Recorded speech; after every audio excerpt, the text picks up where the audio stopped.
जय गुरु जी। जय गुरु जी। जय गुरु जी। शुक्राना Guru ji. If you can hear me, please let me know.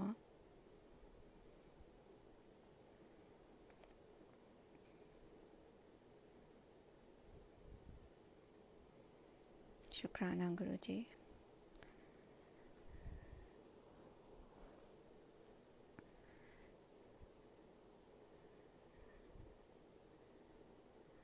गुरु जी के चरणों में मेरा शत शत प्रणाम।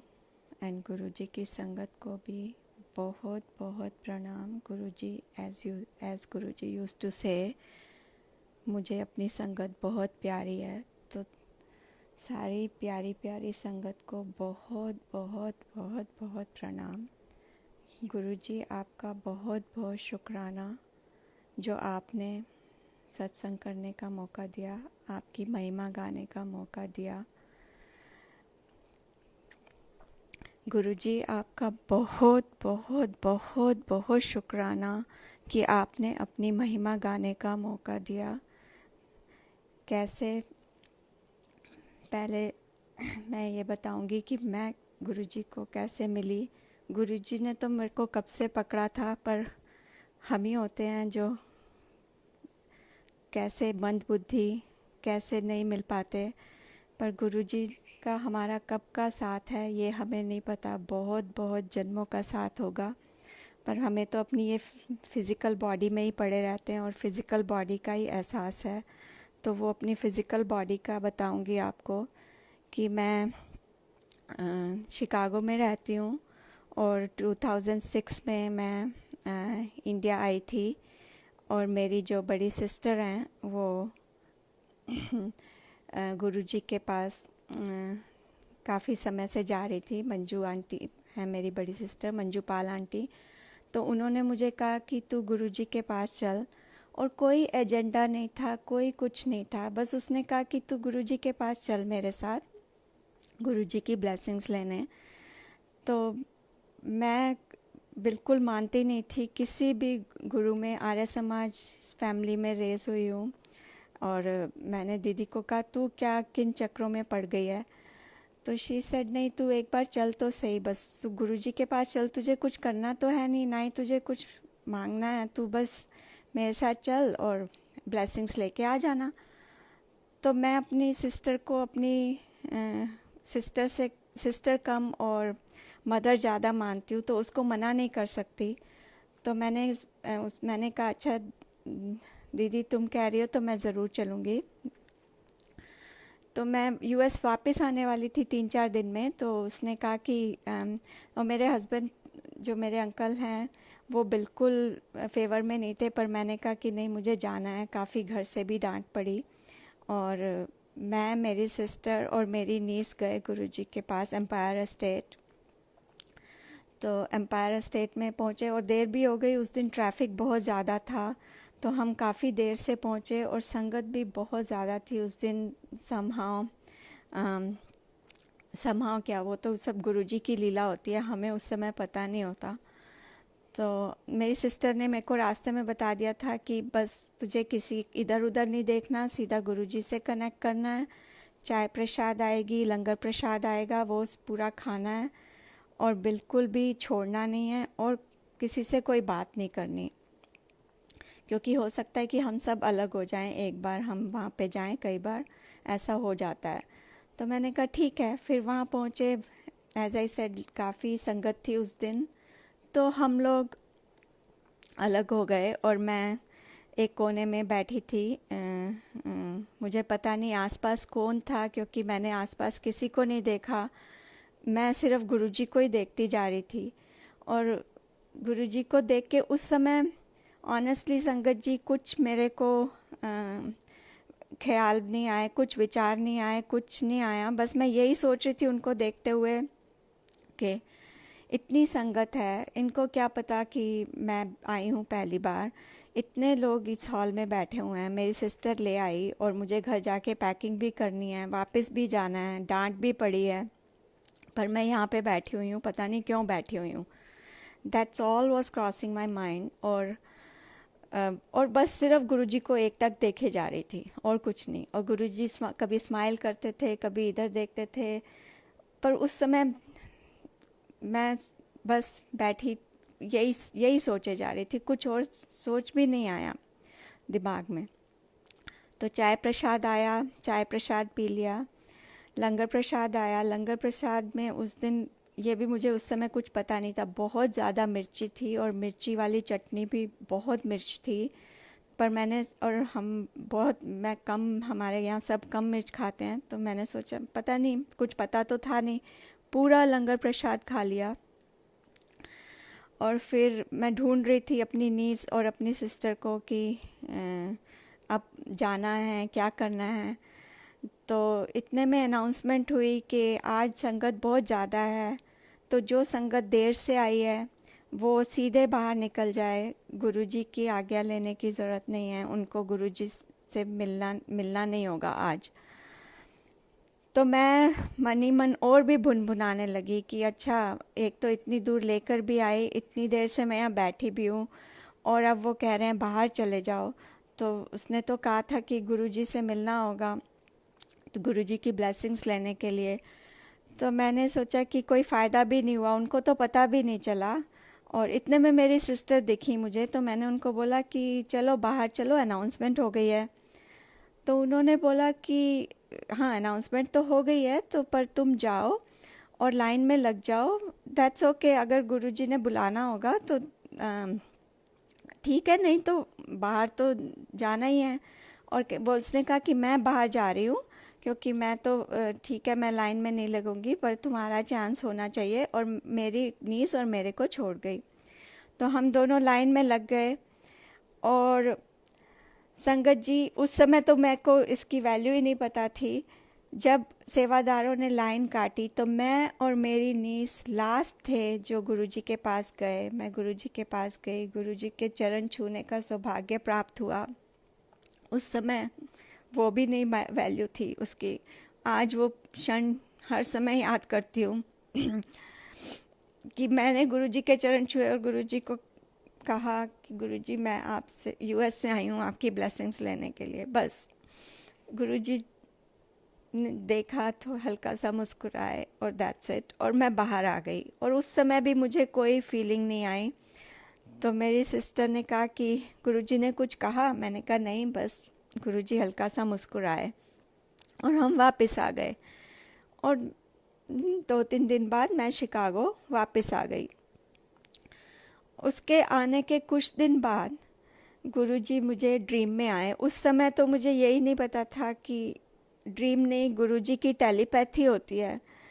और जब गुरुजी आते हैं तो वो रियल में आते हैं। तो गुरुजी आए मेरे ड्रीम में और गुरुजी ने मेरे को कहा कि मांग ले जो मांगना है।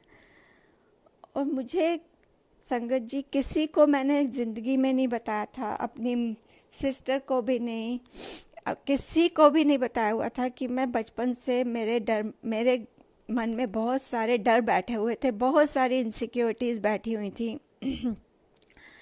जो गुरुजी जैसे कहते हैं ना, गुरुजी तो जान ही जान है, वो तो सारी संगत के मन के भाव पढ़ लेते हैं। तो मेरे मुंह से निकला, गुरुजी मेरा डर दूर कर दो। तो गुरुजी गए और ओपन जीप लेकर आए। उन्होंने कहा बैठ अंदर। तो मुझे ये भी नहीं पता था कि गुरुजी पंजाबी बोलते हैं, पर पंजाबी में बात कर रहे थे। तो मैं जीप में बैठ गई और गुरुजी ने वो जीप इतनी ज़ोर से चलाई, पहाड़ों में ले गए, खाइयों में ले गए, पहाड़ के कोने पर लेकर जाते और वहाँ से ज़ोर से जीप मोड़ते। और मैं संगत जी बिल्कुल भी नहीं डरी। तो सुबह जब मैं उठी तो मैं बहुत खुश थी, पर मुझे समझ नहीं आ रहा था कि क्या हुआ। मैंने इमीडिएटली अपनी सिस्टर को फ़ोन किया और मैंने कहा मुझे ऐसे ऐसे ड्रीम आया। तब उन्होंने मुझे कहा कि पागल, ये ड्रीम नहीं होता, गुरुजी की टेलीपैथी होती है। और गुरुजी आए तो तुझे यही मांगने को मिला था। तो फिर मैं सोचने लगी, और वो हमारा मांगना थोड़ी होता है, वो तो गुरुजी की लीला होती है जो उन्होंने मेरे मुंह से ये निकलवाया। पर मैं नेक्स्ट डे सोचने लगी कि गुरुजी ये तो मेरे से गलती हो गई, अब आप आओगे तो मैं कुछ और मांगूंगी, ये क्या मैंने कहा कि डर निकाल दो मेरा।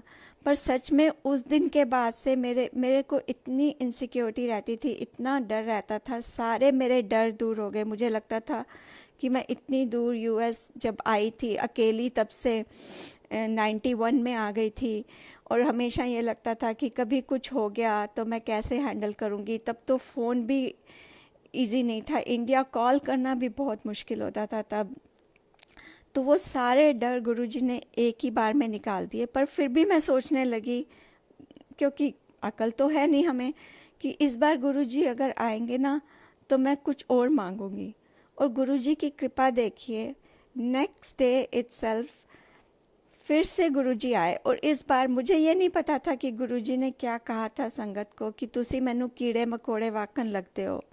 और मुझे उस समय ये भी नहीं पता था कि गुरुजी कितना तेज़ चलते थे। तो गुरुजी आए और मैं बहुत सारी भीड़ में, जैसे बहुत सारे हम कीड़े मकोड़े होते हैं वैसे खड़ी थी, और गुरुजी का एकदम भव्य रूप में प्रकट हो गए। और गुरुजी को जैसे उस दिन गुरुजी ने कुछ नहीं कहा, सिर्फ मंद मंद मुस्कुरा रहे थे।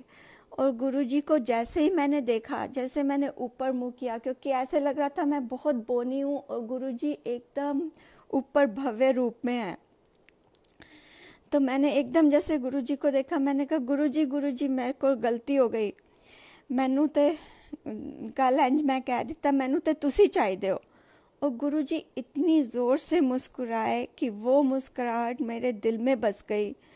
और गुरुजी ज़ोर से चलने लगे, जैसे जैसे ऐसे जैसे गुरुजी हवा में उड़ रहे थे। और मुझे ये नहीं पता था, कुछ भी नहीं पता था, मैं तो बस छोटी सी बोनी सी गुरुजी के पीछे पीछे पीछे पीछे भागने लगी। और संगत जी, वो दिन है और आज का दिन है, मैं गुरुजी के पीछे पीछे ही भागती हूँ, छोटी सी बोनी सी, छोटे छोटे जैसे हम हैं। और उस दिन से गुरुजी जैसे दिल में बस गए हैं।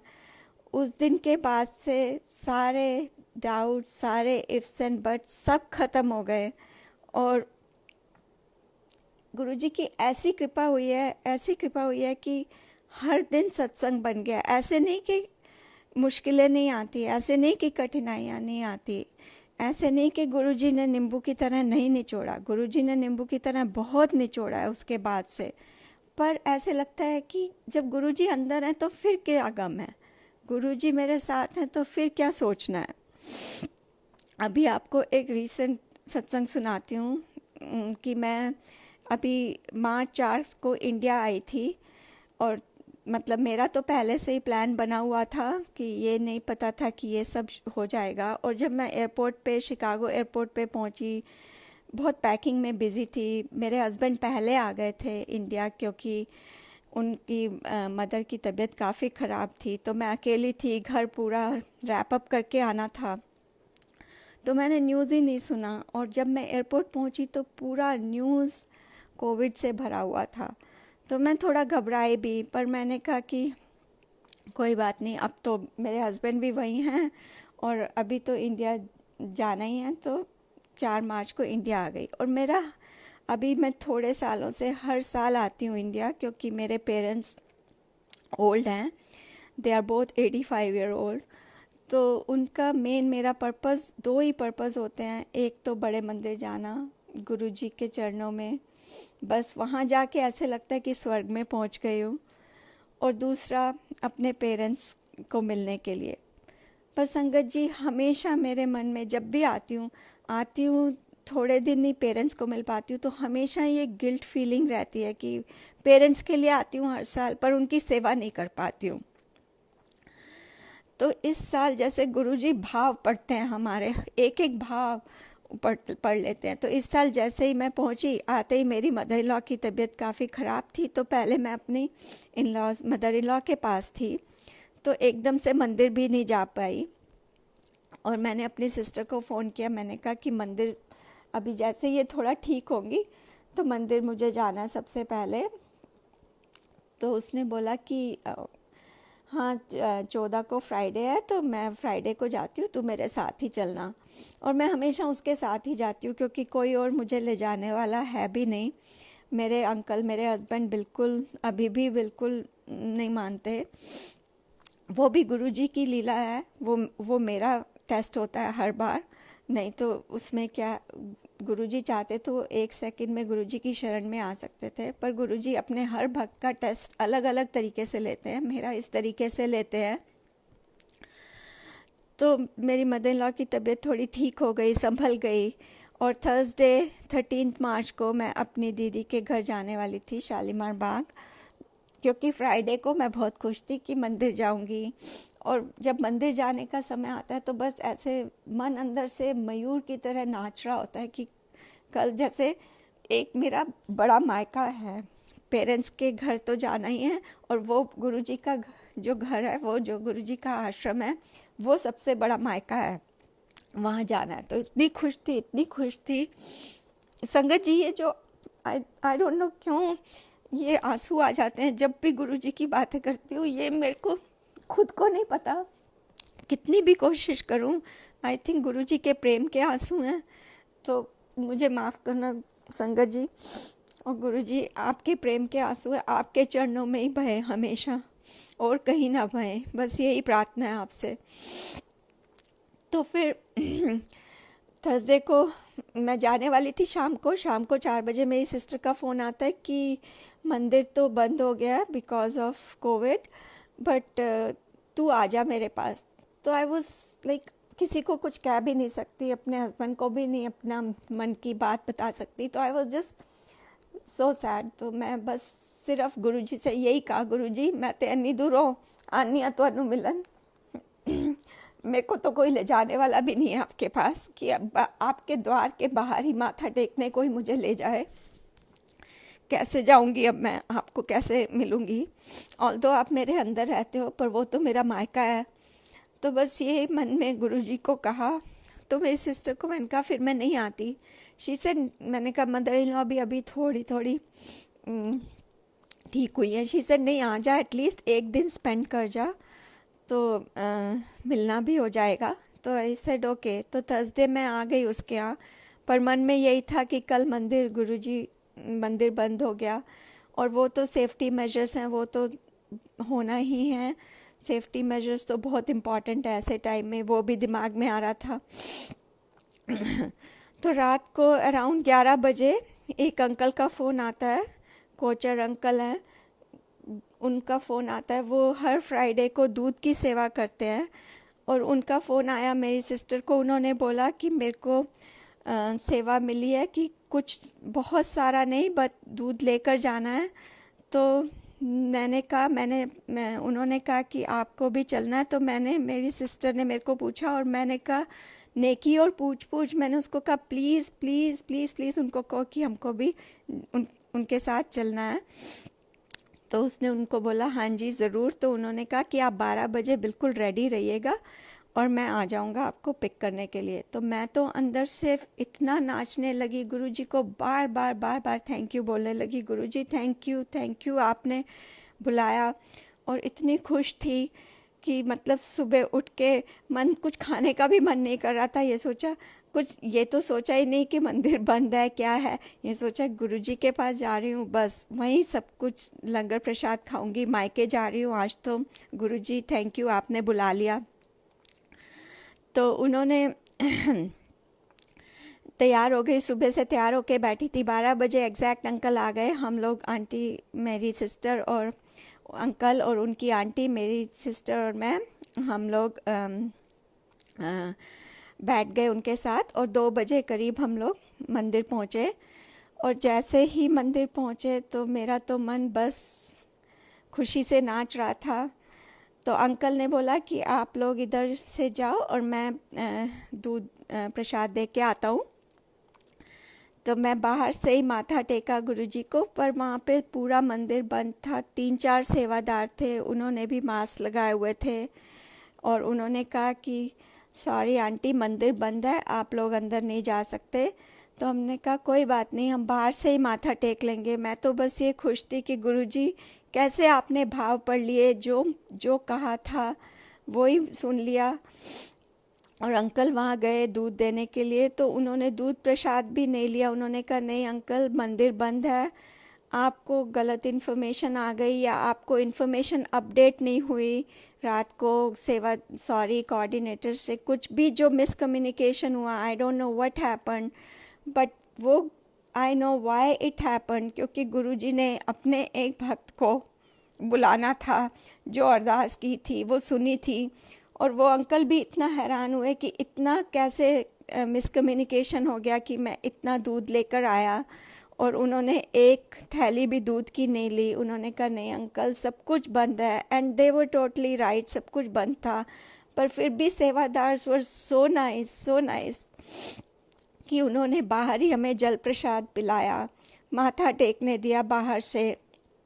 और फिर अंकल सारा का सारा दूध प्रसाद वापस लेकर आए। उन्होंने रास्ते में रुके, उन्होंने झुग्गी झोपड़ियों में वो सारा दूध प्रसाद बांटा। कैसे गुरुजी ने उनसे भी सेवा कराई, कैसे उनको मीडिएटर बनाया, वो बहुत सारा उन्होंने बांटा दूध प्रसाद झुग्गी झोपड़ियों में। और फिर अंकल ने कहा कि ऐसे कैसे आप वापस जाओगे। रास्ते में उन्होंने गाड़ी रोकी, गरम गरम समोसे तलवाए। उन्होंने कहा कि गुरुजी के द्वार पे आए हो तो आपको प्रसाद तो मिलना ही चाहिए। तो गरम गरम समोसे उन्होंने हमें चाय प्रसाद नहीं, क्योंकि चाय नहीं बन रही थी, कुछ ठंडा था, आई थिंक पेप्सी और पानी था, क्योंकि गर्मी बहुत थी। और समोसा प्रसाद गाड़ी में ही खिलाया और हम वापस आए। तो ये है हमारे गुरुजी, ये है हमारे गुरुजी की महिमा कि कैसे वो एक एक हमारे भाव को जानते हैं। इसलिए गुरुजी हमारे भाव भी शुद्ध हों, हमारे विचार भी शुद्ध हों। कभी गुरुजी कभी किसी के प्रति बुरा विचार भी नहीं आए, बस यही आपके चरणों में हर समय प्रार्थना है। और दूसरा गुरुजी ने कैसे, फिर मेरी मदर-इन-लॉ थोड़ी ठीक हो गई थी तो मैं अपने पेरेंट्स के पास आई, और कैसे लॉकडाउन शुरू था तो कैसे अपने पेरेंट्स की सेवा करने का इस बार मौका मिला, वो भी भाव गुरुजी ने पढ़ा। तो गुरुजी आपका बहुत बहुत शुक्राना है, क्योंकि हर बार आती थी पेरेंट्स से मिलती तो थी, पर इधर जा इधर घूम उधर घूम, कभी शॉपिंग कभी किसी रिश्तेदार का, तो इसी में ही टाइम चला जाता था। पर इस बार किसी से नहीं मिलना था, सिर्फ उनके पास रहना था और उनकी सेवा करनी थी। जैसे गुरुजी ने सुना कि हमेशा मेरे दिमाग में, मेरे मन में, मेरे दिल में वो गिल्ट फीलिंग कि अपनी पेरेंट्स की सेवा नहीं कर पाई, तो गुरुजी शुक्राना है। तो ऐसे है हमारे गुरुजी, हर लॉकडाउन को भी कैसे उन्होंने सत्संग में बदल दिया है, हर जगह जगह सत्संग, रोज़ सत्संग, और कैसे गुरु परिवार को ग्लोबल परिवार बना दिया, कैसे हम सब जुड़ गए, no matter where we are sitting but we are connected with one thread. कैसे गुरुजी ने, पहले हम कहीं और बैठे थे, कहीं और किसी संगत को जानते थे, पर अब हर संगत को जानती है और उनको पता है ये पूरा परिवार गुरु परिवार है। तो ये हैं गुरुजी के लॉकडाउन को भी कैसे सत्संग में बदल दिया, एक एक दिन सत्संग बन गया। शुक्राना है गुरुजी आपका। और जैसे गुरुजी कहते थे, कई कल्याण थे मैं बिना दस से कर देना, तो आपको एक बताती हूँ कल्याण कितने कल्याण किए हैं गुरुजी ने, बिना दस से किए हैं, बिना बताए किए हैं। एक बार मैं, अब मेरी बेटी है, मेरी छोटी बेटी है, वो 11th ग्रेड में थी और उसने नई गाड़ी चलानी सीखी थी और उसकी फ्रेंड्स ने भी, और उसने मुझे कहा कि मम्मी मुझे एक कॉन्सर्ट में जाना है, और concert was an hour away और रात को था कॉन्सर्ट। तो मैंने कहा ठीक है। तो 3 of her friends and her, 4 of them went for the concert। तो वो लोग गए और करीब कॉन्सर्ट 12 बजे के करीब ख़त्म हुआ। देन शी कॉल्ड मी कि we are starting back. I said okay. And पता नहीं क्यों उस दिन मेरा दिल थोड़ा घबरा सा रहा था, तो मैं जब उसने कहा वी आर स्टार्टिंग बैक, तो मंदिर में मैंने गुरुजी का बहुत छोटा सा स्वरूप रखा हुआ है, क्योंकि कोई कॉन्फ्लिक्ट नहीं हो घर में, कोई कुछ नहीं, बाकी मैंने गुरुजी को दिल में बिठाया हुआ है। तो मैंने गुरुजी के साथ बैठी रही, कुछ नहीं, बस गुरुजी से बातें करती रही। 1 घंटे बाद वो आई, तो मैंने कहा everything okay? She said yeah everything is fine. 1 बजे रात को वो आई। She said why are you still awake? मैंने कहा बस ऐसे ही बैठी थी। तो वो सो गई और मैं भी सो गई। And next morning she woke up and she said you won't believe what happened last night. I said what happened? She said I didn't want to tell you, I didn't want to shake you up, I was pretty shaken up last night. I said but what happened? She said that we were coming and there was lot of construction. तो उसने बोला कि बहुत construction हो रही थी road पे और रात का समय था, 12 बजे के बाद का, और ऑलमोस्ट 50 मिनट का रास्ता है वो जहाँ गए थे शिकागो से, और स्पीड भी यहाँ पे बहुत ज़्यादा होती है। तो उन्होंने पूरी एक लेन बंद की हुई थी और एक ही लेन खोली हुई थी जाने की और एक लेन आने की। तो बोलती है कि मेरी फ्रेंड ड्राइव कर रही थी और मैं आगे की सीट पे बैठी थी और दो फ्रेंड्स पीछे की सीट पे बैठी थी। और बोलती है कि एक आगे से पिकअप ट्रक आ रहा था, इतनी स्पीड से आ रहा था और वो गलत लेन में आ रहा था, वो हमारी लेन में आ रहा था, हमारा हेड ऑन कोलिजन होने वाला था। कहती है मेरी फ्रेंड तो इतना घबरा गई कि उसने स्टीयरिंग ही छोड़ दिया। कहती है पता नहीं मुझे क्या हुआ। कहती है मैंने स्टीयरिंग अपने हाथ से लिया और राइट को स्टीयर कर दिया और वो ट्रक ने रियलाइज़ नहीं किया, प्रॉब्ली ही वॉज ड्रंक। कहती है वो हमारे को साइड से पूरा स्क्रैप करता हुआ, हमारा साइड मिरर तोड़ता हुआ चला गया और रुका भी नहीं। कहती है हम तो इतना घबरा गए कि हम रुके नहीं, धीरे धीरे आ गए, पर हम चारों बहुत डरे हुए थे। एक तो नई नई ड्राइविंग सीखी थी, तो मैंने उसको बताया भी मैंने, और गुरुजी को कितना शुक्राना किया। गुरुजी जैसे गुरुजी ने उसकी जैसे गुरुजी कहते थे ना, मैं अपने भक्तां दी लाइफ वास्ते होरां दी भी लाइफ ब्लेस करदा, तो उसको बचाया और उसकी फ्रेंड्स को भी बचाया।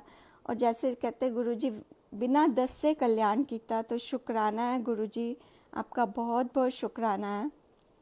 एक और सत्संग सुनाना चाहूँगी।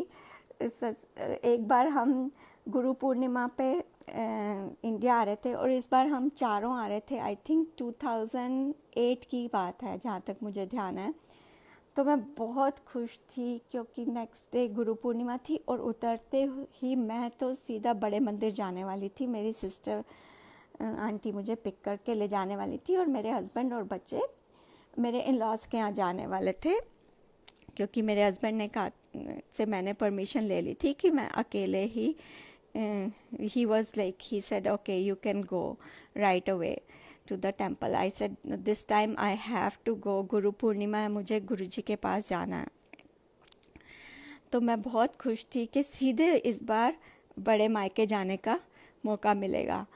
तो हम लोग एज़ यूजुअल, बच्चे थोड़े छोटे भी थे उस समय, सब घर पैक करके जब तक एयरपोर्ट पहुँचे थोड़ा देर हो चुकी थी।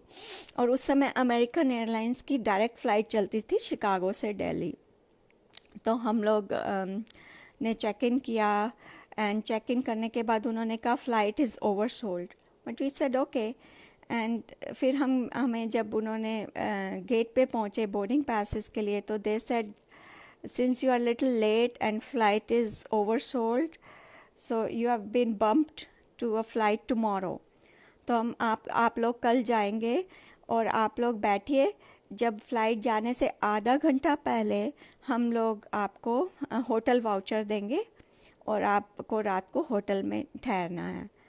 तो my husband my kids were fine कि ठीक है एक दिन देर से पहुंच जाएंगे, पर मैं तो बहुत दुखी हो गई। मैंने कहा गुरुजी ये क्या हुआ, मुझे तो आपके पास गुरु पूर्णिमा पे आना था और अब एक दिन देर से पहुंचेंगे तो जाने का फ़ायदा ही क्या है। बस यही सोचे जा रही थी बार बार और चुपचाप बैठी थी। तो मेरे हस्बैंड ने कहा तुम इतनी चुप क्यों हो गई हो? मैंने कहा नहीं कोई बात नहीं, ऐसे ही। तो फिर फ़्लाइट बोर्ड करनी शुरू हो गई। आधा घंटा रह गया, अब इनफैक्ट 20 मिनट रह गए। तो 20 मिनट बाद फ़्लाइट जाने में तो दे अनाउंस्ड आवर नेम्स। तो मेरे हस्बैंड ने कहा मैं होटल वाउचर लेकर आता हूँ एंड फिर हम चलते हैं। I said that's fine and then he went and came back and he said you won't believe what happened. तो मैंने कहा कि क्या हुआ? उन्होंने कहा कि हम चारों को उन्होंने इसी फ्लाइट में बिजनेस क्लास में अपग्रेड कर दिया है। और उससे पहले मतलब मैं तो अंदर ही अंदर गुरुजी का शुक्राना करे जा रही थी, और जैसे इतनी खुश थी। और उस समय मुझे बस यही था कि Guruji thank you, Guruji thank you, Guruji आपने गुरु पूर्णिमा पे मुझे बुला लिया और सुन ली मेरी। और फिर मुझे याद आया कि 1 महीना पहले मैं और मेरे हस्बैंड का एक आर्ग्यूमेंट हुआ था। तो वो बोलते थे कि तुम हर समय गुरुजी गुरुजी करती हो। तो मैं उनको ऐसे मजाक में, जैसे हम तो मंदबुद्धि है ना, मैंने कहा अच्छा अगर इस बार गुरुजी हम चारों को अपग्रेड करा दे बिजनेस क्लास में तो तुम मेरे गुरुजी को मान जाओगे। तो बस ये कहा था मैंने उनको। और माय हस्बैंड सेड ओ देखेंगे। तो मेरे को इतनी हंसी आ गई, इतनी ज़ोर से मैंने उनको बोला कि do you remember. He said yeah but it's just a coincidence. पर as we all know Guruji की शरण में आने के बाद कुछ भी कोइंसिडेंस नहीं होता, बट वो गुरुजी की मर्ज़ी है कि किसको कब शरण में लेना है। तो शुक्राना है गुरुजी।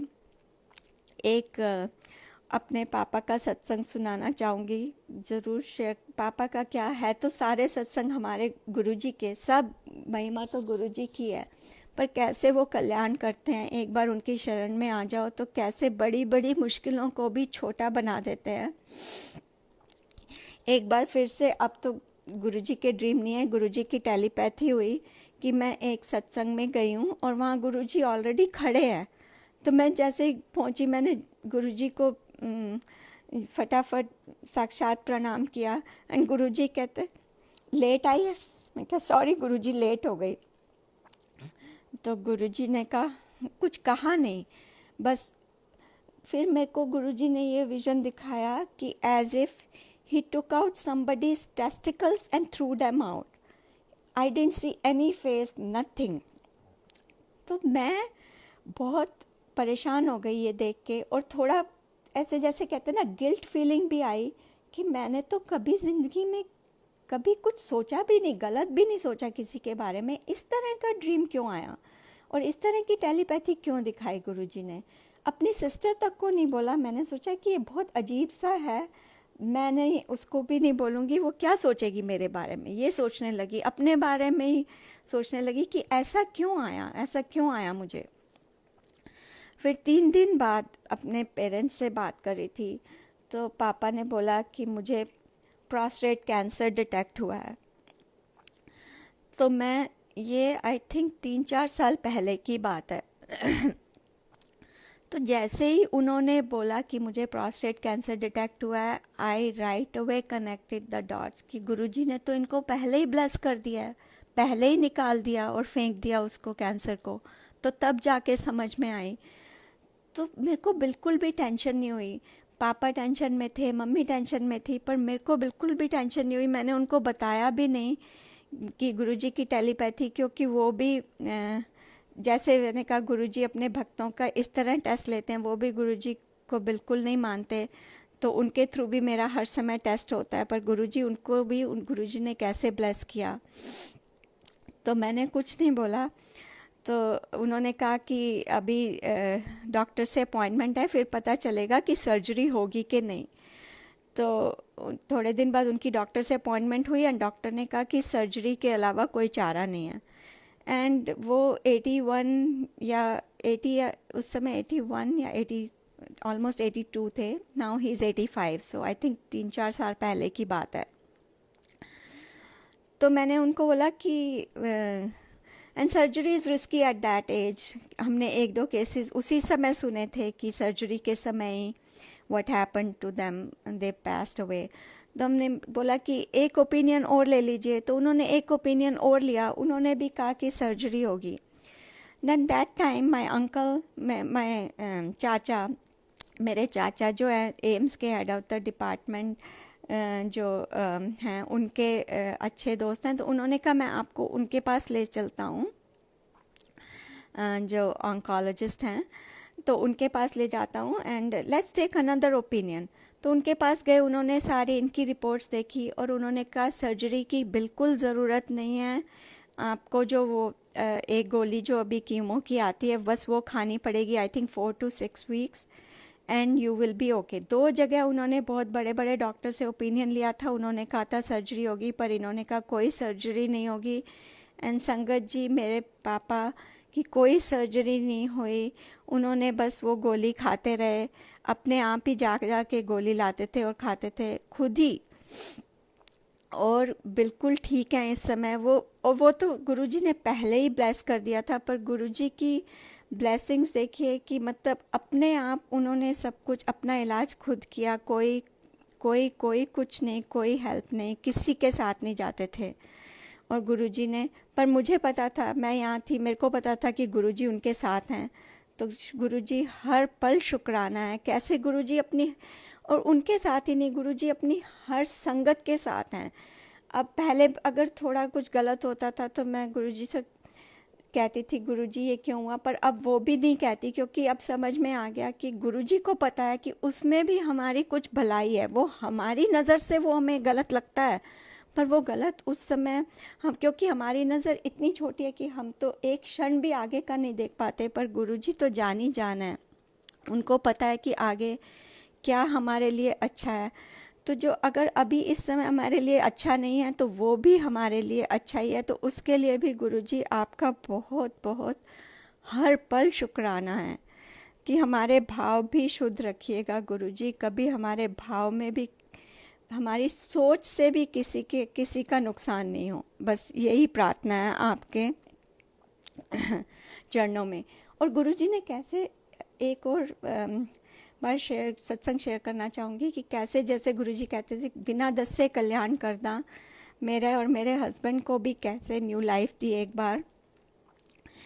बार हम लोग, यूजुअली मेरी आदत है कि जब मेरे हस्बैंड ड्राइव करते हैं तो मैं गुरुजी के सत्संग पढ़ती रहती हूँ, जो भी सत्संग जहाँ भी मुझे दिख जाते हैं। और तो ये भी शायद 5-6 साल पहले की बात होगी।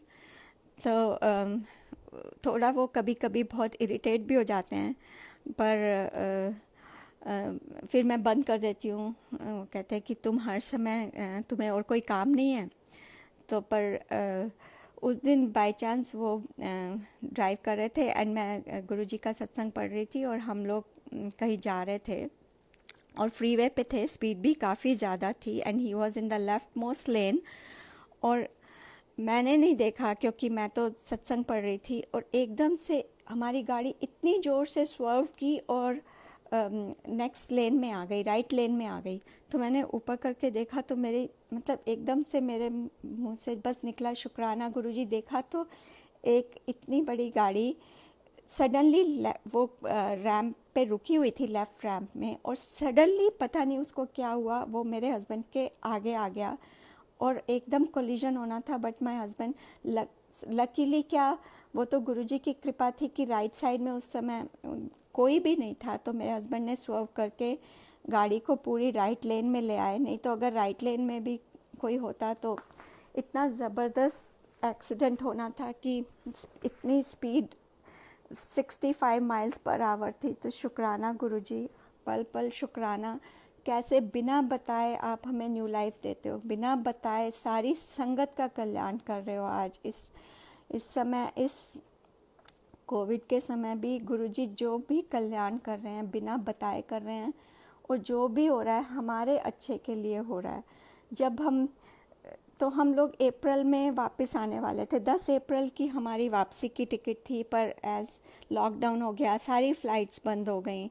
तो इन दिल्ली में ही थी मैं अपने पापा मम्मी के पास, और उनकी सेवा का सौभाग्य प्राप्त हुआ। तो फिर मेरी बेटी, छोटी बेटी अभी इस समय सियाटल में है, उसकी कॉलेज पिछले साल ही ख़त्म हो के, उसने पिछले साल सितंबर में ही माइक्रोसॉफ्ट ज्वाइन किया था। वो भी बहुत बड़ा सत्संग है, वो भी सुनाऊंगी ज़रूर कभी। तो उसकी तबीयत थोड़ी ख़राब होने लगी, तो उसने पहले उसने कहा कि मेरे को उसका स्टमक अपसेट रहने लगा, और फिर उसने बोला कि मेरी तबीयत ठीक नहीं है, मेरी तबीयत ठीक नहीं है। तो हम बहुत परेशान रहने लगे कि जल्दी से जल्दी टिकट मिले। दे कैसे रिपैट्रिएशन फ़्लाइट शुरू होने वाली थी मई में। तो वी थॉट कि जैसे ही फ़्लाइट शुरू होगी तो हम वापस आ जाएंगे शिकागो। बट इस दौरान मेरी मदर इन लॉ की तबीयत ठीक नहीं थी, उनको भी हमें साथ लेके आना था और उनका पासपोर्ट भी एक्सपायर्ड था। तो मतलब और पासपोर्ट ऑफिस सब कुछ बंद था, सब कुछ लॉकडाउन था। तो हमें बिल्कुल समझ नहीं आ रहा था कि हम कैसे आएंगे। तो हमने सोचा चलो मैं वापस आ जाती हूँ, मेरे हस्बैंड मेरी मदर इन लॉ को लेकर वापस आ जाएंगे। तो रिपैट्रिएशन फ़्लाइट्स यूएस एम्बेसी की बंद हो गई और एयर इंडिया की शुरू हो चुकी थी। तो we were trying to contact Air India, बहुत कोशिश की, एक टिकट मिल जाए किसी तरह, एक टिकट भी नहीं मिल रही थी। और ये करते करते ऑलमोस्ट मई ख़त्म हो गया। और फिर मई 28 मई को एयर इंडिया की एक फ़्लाइट थी और हमने बहुत एयर इंडिया को कांटेक्ट किया था। एक संगत थी, उनके हस्बैंड एयर इंडिया में थे पहले शिकागो में, उनको कांटेक्ट किया कि किसी तरह एक टिकट मिल जाए। पर वो गुरुजी की वो भी लीला होती है जो उस समय हमें समझ में नहीं आती है। पर मुझे ये पता था कि जो गुरुजी कर रहे हैं ठीक कर रहे हैं, जो होगा अच्छा ही होगा, हमारे भले के लिए ही कर रहे हैं। तो वी वर श्योर कि 28 को हमारे को फ़्लाइट मिलने ही वाली। हमने पूरी पैकिंग करके रखी हुई थी और उन्होंने बोला था आपको रात को फ़्लाइट 2:20 की थी, 4 बजे पता चलेगा कि आपको फ़्लाइट मिली कि नहीं मिली। और 4 बजे भी उन्होंने कहा अच्छा 4:30 बजे बताएंगे, आधा घंटा। और 4:30 बजे उन्होंने बोला सो सॉरी, एक टिकट भी नहीं करवा पाए आपकी, तो आपको फ़्लाइट नहीं मिली। पर वो भी गुरुजी की वो थी कि थोड़ा समय और पेरेंट्स के साथ मिल गया। तो उसके बाद मेरी एक फ्रेंड आई हुई थी, तो हमने सोचा चलो 5 तारीख को एयर इंडिया की फ़्लाइट थी, तो हमने कहा वो ट्राई करते हैं। तो उन्होंने कहा जैसे ही बुकिंग खुलेगी आधा घंटा पहले ही आप लैपटॉप पे कंप्यूटर पे बैठ जाना और आपको बुकिंग मिल जाएगी। तो मैं, मेरा हस्बैंड के ब्रदर इन लॉ, मैं फ़ोन पे एयर इंडिया से और वो लैपटॉप पे, फिर भी एक भी टिकट नहीं मिली, एक भी टिकट। मेरे हस्बैंड भागे भागे एयर इंडिया के ऑफिस भी गए। वहाँ पता चला कि उन्होंने बताया इट सीम्स कि फर्स्ट 7 मिनट्स में ही लोग पता नहीं कब से बैठे थे, सारी फ़्लाइट सोल्ड आउट हो गई थी। तो अब हमने सोचा 4 की भी टिकट नहीं मिलेगी। एंड बेटी घर आई हुई थी Chicago and she was saying I am going back, उसकी वापसी की भी टिकट बुक थी। तो इतने में मेरी एक फ्रेंड जो है मुंबई आई हुई थी और उसने बोला कि केएलएम की फ़्लाइट जा रही है मुंबई से और why don't you contact this KLM person. उसने उस केएलएम की जो एजेंट नहीं थी, आई थिंक अकाउंट मैनेजर थी, बहुत ही अच्छी बंदी थी, उसका नंबर दिया मुंबई में। तो मेरे हस्बैंड ने उसको कॉल किया and she was the nicest person around. She said, I totally understand. She said, I would not recommend you that you take a flight from Mumbai, क्योंकि आप लोग दिल्ली में हो। अगर आपकी फ़्लाइट दिल्ली वाली फॉर सम रीज़न कैंसिल हो जाती है तो इंटरनेशनल फ़्लाइट आपकी वेट नहीं करेगी। तो उसने एक दिल्ली में केएलएम कॉन्टैक्ट नंबर दिया किसी का। तो मेरे हस्बैंड ने उनको कॉल किया एंड दैट पर्सन सेड कि 4 रात को केएलएम की एक फ़्लाइट दिल्ली से जा रही है, आपको उसमें जाना है? तो my husband said yeah definitely. He said give me few hours and let me see if I can get you 2 tickets on that flight. तो जब 2 घंटे बाद उसने कहा पेमेंट कर दो, आपकी बुकिंग हो गई है 4 रात की। Then my husband said okay, और उन्होंने पेमेंट कर दी। फिर मेरे हस्बैंड को दिमाग में आया कि चेक तो करूं कि हमारी बुकिंग हुई भी है, पेमेंट भी चली गई है। तो वो ऑनलाइन गए, उन्होंने चेक किया, वो फ़्लाइट कहीं भी नहीं आ रही थी ऑनलाइन, इवन केएलएम की वेबसाइट पे भी नहीं आ रही थी संगत जी। तो उसी दौरान मैं रोज़ सत्संग सुनती थी और उसी दौरान मैं सत्संग सुन रही थी। आई थिंक वरुण अंकल का सत्संग था जूम पे या किसका था, आई डोंट रिमेम्बर कहाँ पे। उन्होंने कहा कि कैसे गुरुजी ने एक बार अपने भक्तों के लिए श्रद्धा एक्सप्रेस चलाई थी बिना बताए। तो मेरे को एकदम दिमाग में, मैंने अपने हस्बैंड को बोला हमारी बुकिंग कंफर्म्ड है। ही सेड फिर भी उन्होंने उस बंदे को जो दिल्ली कांटेक्ट था उस KLM का, उसको बार बार फ़ोन किया, उसने फ़ोन उठाना ही बंद कर दिया। तो देयर वाज नो वे कि हम चेक कर पाते कि हमारी बुकिंग हुई है कि नहीं। Then my husband call this person, KLM's account manager in Mumbai, and उसने कहा लेट मी चेक। उसने चेक किया, उसने कहा हमारे सिस्टम में आप बुक दो, फ्लाइट जा रही है। मेरे हस्बैंड ने बोला कि ये फ़्लाइट तो कहीं भी नहीं आ रही है, आपकी अपनी वेबसाइट पे भी नहीं आ रही है, फॉरगेट अदर वेबसाइट। तो she said oh there must be some glitch in the system, I don't know ये फ़्लाइट क्यों नहीं आ रही है, पर ये फ़्लाइट जा रही है दिल्ली से।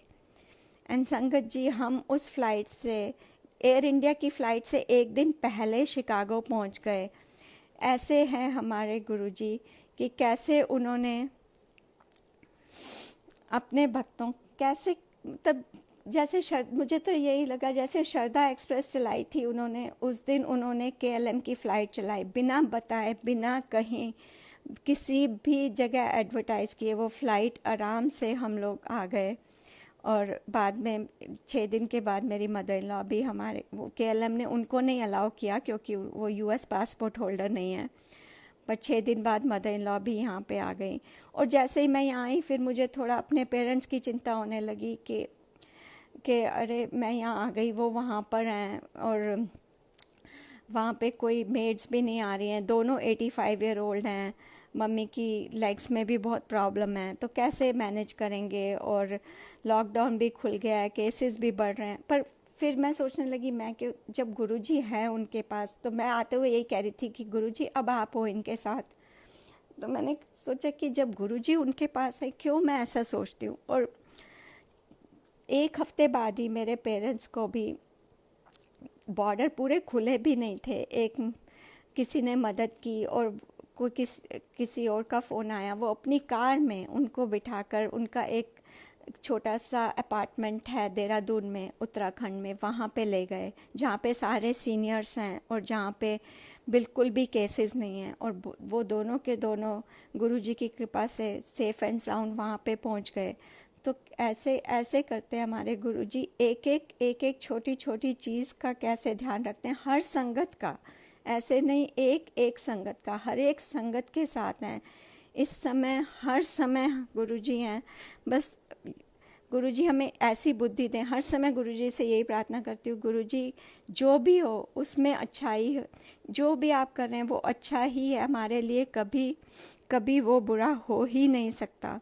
उस समय हमें थोड़ा सा लगता है कि हाँ ये कैसे हो गया हमारे साथ, ये भी नहीं सोचे कि हमारे साथ क्यों हुआ या कैसे हुआ। उसमें जो अच्छाई होती है वो हमें समझ नहीं आती, वो सबसे अच्छा होता है हमारे लिए गुरुजी जो करते हैं। अभी रिसेंटली एक बताऊंगी कि मेरे को बहुत क्वेश्चन आ रहा था कि गुरुजी से बार बार पूछ रही थी, 2-3 मेरे स्कूल फ्रेंड्स, और एक और संगत के अंकल हैं, वो चले गए ये पिछले 2 महीनों में ही, और सब लाइक अर्ली 50s में। तो बहुत मैं बार बार सोची थी गुरुजी ऐसा क्यों हुआ, ऐसा क्यों हुआ, पता नहीं, कोई आंसर भी नहीं आ रहा था। तो परसों ही आई थिंक जेठा अंकल का सत्संग सुन रही थी यहीं पे ब्लेसिंग्स में ही, तो उन्होंने अपने ब्रदर का जब बताया तो एकदम आंसर मिल गया। जब उन्होंने बताया कि उनके ब्रदर 50 साल की उम्र में जब गुरुजी ने कहा अनु जान दे, तब मुझे समझ में आया कि हमें समझ नहीं आता जब गुरुजी कह रहे हैं कि अनु जान दे, तो हम क्यों रोकना चाहते हैं, हम अपने सेल्फिश रीज़न से रोकना चाहते हैं, और हम बार बार सोचते हैं गुरुजी आपने ऐसा क्यों किया या गुरुजी क्यों हुआ। पर उसमें जो हमारी भलाई छुपी होती है वो गुरुजी को ही पता है, क्योंकि वो तो जानी जाना है। हम फिर से वही मंद बुद्धि, छोटे छोटे, अगले क्षण का भरोसा नहीं, और छोटे छोटे क्वेश्चन करते हैं हर समय। मगर गुरुजी हमारे हर सवाल का, हर छोटे सवाल का भी कैसे जवाब देते हैं। शुक्राना है गुरुजी, ऐसे ही अपनी हर संगत के साथ, हर संगत का भला आप कर रहे हैं, उसके लिए भी शुक्राना है। सब संगतों की तरफ से शुक्राना है आपका। और क्या बोलूँ, बस आपने जो ये ग्लोबल परिवार जोड़ दिया है उसका भी शुक्राना है। ऐसे लगता है अब कि जहाँ भी जाओ हर जगह आप हो, क्योंकि हर संगत में आप हो। तो उसके लिए आपका बहुत बहुत शुक्राना है संगत जी। आज आपसे ये गुरु जी की महिमा शेयर करने का मौका मिला, उसके लिए भी शुक्राना। और फिर गुरु जी की आज्ञा होगी, गुरु जी का हुक्म होगा तो बाकी सत्संग शेयर करूँगी। शुक्राना गुरु जी।